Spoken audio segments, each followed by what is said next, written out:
កុំព្យូទ័រមានបញ្ហាមែនឲ្យបងជួយមើលអត់អត់ដឹងដែរសុកស្រាប់តាកៀងចឹងហ្មងមកបងមើលបងមកចៃជាមួយលីនដាបងប្រាប់អីតាថាបងទុកលីនដាដូចបងស្រីចឹងមិននិយាយដែរចឹងអត់ធុញទេមែនក៏ហាក់បើម៉ែងទុកលីនដាជាបងស្រីមែនមិនបែរមិនបើកចំហជាមួយខ្ញុំមើលអូនស្រីអូនស្ដាប់បងមកស្រីសិនណា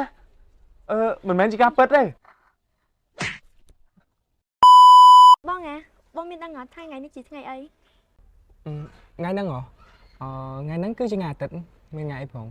នេះបងមិនដឹងឬក៏ធ្វើមិនដឹងថ្ងៃនេះជាថ្ងៃ anniversary មួយឆ្នាំរបស់ពួកយើងទាំងពីរណាអូមែនបងភ្លេចឈឹងឥឡូវអនឯងចង់ទៅដើរលេងណាចាំបងជូនទៅអ្វីដែលអូនចង់បានមិនមែនជាការដើរលេងទេតែអូនចង់បានការតាក់ទងគ្នាដោយការបើកចំហអូនបងមិនចង់បើកចំហតំណាក់តំណងរបស់យើងទាំងពីរនាក់ឯងតែអនឯងដឹងទេថាបងអត់ទាន់មានអ្វីប៉ុណ្ណឹងនេះអូនអត់យល់ទេគ្រាន់តែស្រឡាញ់គ្នាដោយការបើកចំហឲ្យអ្នកគ្រប់គ្នាដឹងឮសោះពាក់ព័ន្ធនឹងរឿងបងមិនសល់អីដែរអូនឥឡូវ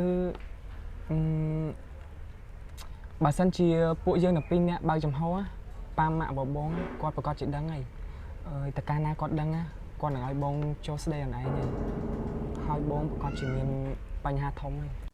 តែថាអូនឥឡូវបងសន្យាថានៅពេលដែលបងមានអ្វីគ្រប់យ៉ាង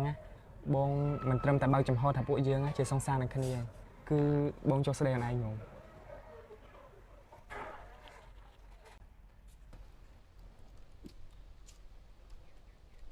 មិនចឹង